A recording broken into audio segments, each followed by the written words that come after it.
Hey everyone, Tony D with another hot take. In this one, I got to check in with woke comic books. Sort of woke Hollywood, but the very, very bottom of Hollywood. Um, as a guy who worked in the comic book industry for many years, it saddens me to see that things actually got worse. And that is saying something in the world of comics. The world of comics was always kind of like this nothing industry in a lot of respects. And I don't mean that as a criticism of the people in it or the medium as a whole. I'm saying that the business end of it was always an S show, a complete and utter S show. They hadn't really, you know, it, comic books existed in a bubble. And that bubble was created through the direct market, whether you want to admit it or not. The direct market is the process in which comic book companies sell to a distributor who then sells directly to the comic book stores on a mostly non-returnable basis. So most comic books you see in the comic book stores stuck with it. You ordered it, you're stuck with it. And that was fine in the 60s, 70s, and 80s when comic book stores were a specialty store because people collected comics and you would have runs of Superman or X-Men or whatever. And it was common that, especially with X-Men, I worked at a comic book store. You'd get the Claremont X-Men, and next week, it was I think $1.75 at the time. Next week it would be $2.25. The week after you'd bump it up to $2.75, $3. A couple months later it might be $4 or $5. That's because Claremont X-Men always held their value. The reason, why did they hold their value? Was it because they had wonderful covers and hologram covers, or was it because celebrities wrote them or appeared in them? Was it because they had movies? No, it's because Chris Claremont knew how to write an X-Men comic.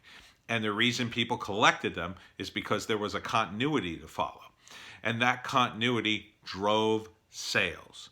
The stories drove the sales. You bought the comics because you wanted to find out what was going to happen next. The comic books were a window into another world that you could see into and see the events of that world. And there were events in the Marvel universe and events in the DC universe. And they were organized by the editors so that if Captain America had his own book and he fought the Red Skull, there would be a little notation that said, this story takes place before the events in Avengers number, 287 or whatever. And that was an interesting thing to behold too, because when Captain America showed up in his own book, he might show up in the Avengers Quinjet. And you knew, if you read that issue of the Avengers, he left in that same jet. And so then in his book, he shows up at his house in the jet. And that was a fun thing to do. That continuity really made the book fun. They made all the books fun. And was there a political agenda? Not really. Sometimes politics were mentioned, but not often. And it wasn't very heavy-handed. If it was mentioned at all, it was very subtle, and it was old, tended to be very old, and it tended to be character-driven. So in the world of comics, Green Arrow was considered the very, very progressive guy. He was a progressive superhero. Superman, the Man of Steel, he was considered kind of Republican, although that was never said, of course, because the actual people who make these comics are to the left of Fidel Castro, most of them, so they don't want to actually admit anyone's a Republican, God forbid, but they would sort of imply it in the books. And it was better to imply anyway, as not to alienate any of your audience, which was mostly male. Because when you went into a comic book store, mostly through the 70s, 80s, 90s, and 2000s, it was mostly guys. They would hang out and talk about who could beat up the Hulk, or, which Superman story was good. And But over the years, they got away from story. It started in the 90s with the boom and bust of comics. The death of Superman was the boom. But prior to the death of Superman, you couldn't convince anybody that buying comics was a good investment. After the death of Superman, you couldn't convince anybody that buying comics wasn't a good investment, even though by that point, a year later, they were overprinting so many comics. They are actually the most worthless comics ever printed, because the number they print impacts the value of the actual comic.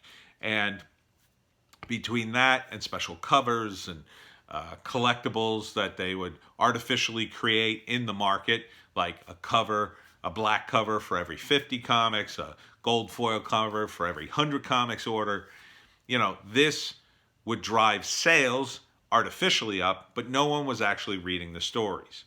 I remember sitting at a comic book convention. I was promoting my own books, and I overheard a conversation of a dealer trying to sell a kid on Danger Girl #1, which he was trying to sell him, the special cover for like $50. And even at that time, and this was a few years ago, Danger Girl was on the way out.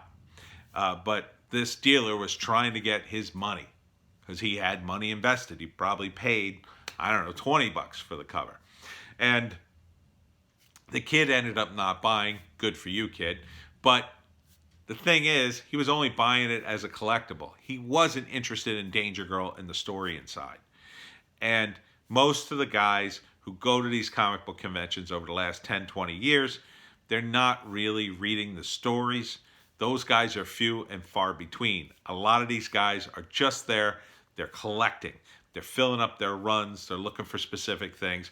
When I go to conventions locally, I see the same people over and over again. And a lot of these guys, over the years, they become dealers themselves. They collect comics, and then they get so many of them, one day they say, you know what, I got to sell some of these. So then they start doing shows, and they become comic book dealers. Not in the store sense, but in the sense they become sort of roaming gypsies on the weekend, where they go to different comic book shows and buy and sell comics. And it's kind of a fun hobby, and it's kind of a fun job, and you can make some money on it, but it could also be very frustrating. If you buy and sell the wrong thing, you get ripped off. You bought something that turns out to be worthless. You get stuck with something. You go to a show, you have a bad show. You kind of really have to love it. Now, me, I love the actual medium, but there's a difference between the guys who love the medium and the guys who love the collecting. Those are two different things. And what we have now in the world of comics is mostly nobody's reading it for the stories. They make these announcements, but really these announcements are about what's going to be on the cover and, who's going to be writing them, whose name is going to be on it. And a lot of it, isn't about the story, because they're not made in the cheapest way possible to get the maximum amount of distribution so that everybody can read the story. They're just trying to get to the next quarter, to the next month, and get their sales up. Anyway, anyhow. If they can make any announcement to get their sales up, they'll do it. One of the traps that comic books have fallen into is the idea that if you have a Twitter following, that somehow translates into fans that will buy your book. Nothing could be further from the truth. Fans on Twitter hardly buy any comics now. Most of them just complain about the comics that are out there. Most of them are frustrated creators themselves, or they're creating their own books and they really don't want to buy any books. They want people to buy their books. So it's a very competitive atmosphere. The kinds of people that Marvel and DC should be promoting to, they never promote to. They would have to actually spend money to go out and target these people, at big events. They would have to go after the masses. And where do those people go? Well, where do people go on a Saturday? Where do people go on the weekends? They go to different places. You could promote comics at NASCAR or a football game, or there's thousands of places that people go on the weekends. But you'd also have to think, would that crowd be interested in the woke, progressive nonsense that seems to dominate comics right now? And the answer is no. Most comic book fans are male. That, especially in superheroes. Superheroes have always been for guys, and that's what's sold, and that's what guys like. Women don't, in general, like superheroes, because superheroes tend to punch each other, and that's the whole point. It's this fantastic world in which people have superpowers and they actually use them. What we've seen now is this transformation where, no, we're going to make comic books for women. And in that process, they've sort of, they've neutered all the male characters in the Marvel and DC universe just about. They've gotten rid of the action because the action doesn't appeal to girls, and they're constantly trying to appeal to women. But it hasn't worked. The sales are down, down, down, down, down. If you go to a comic book show, you'll see a handful of women. A couple of them read, but not many. Most of them are there with their boyfriends or husbands, and they have no interest in the comics. None. They're there to support their SO. And that's it. They're there because their kids want to go, and they want to see comics or whatever. So this bizarre quest that DC and Marvel are on to capture a woke audience that doesn't exist has destroyed comics. And it needs to stop.